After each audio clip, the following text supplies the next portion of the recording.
Behind me you can see a field that we're trying to plant. After we have finished drilling, is we'll come back across this field and we'll apply a chemical, a Mazapic, that does a really good job of pre-emergence weed control.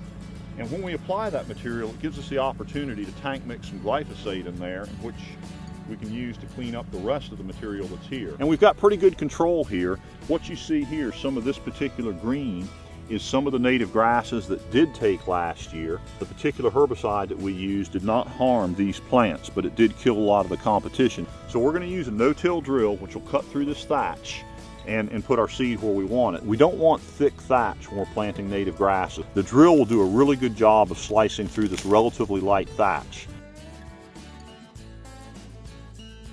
We want to make sure we get through whatever thatch is there and we're getting enough penetration into the soil for good seed placement.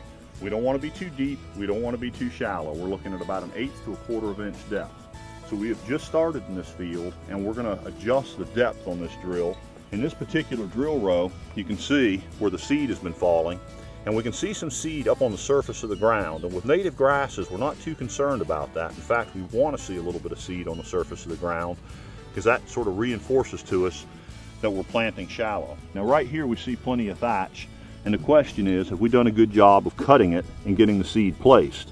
And what we can see by that furrow right there is, even though we haven't disturbed this thatch a lot, the cutters on that drill are getting through to the dirt and placing that seed there. Right here we've got our double disc opener, and directly in between it is our furrow. And in that furrow we can see that right now we are really only about 1/4 inch deep, and I'm looking at seed down in there. And of course this packer wheel behind it is going to help bury that seed just a little bit. It's a small seed too deep in the ground. It doesn't have the energy reserves to push up through all that soil, and it germinates.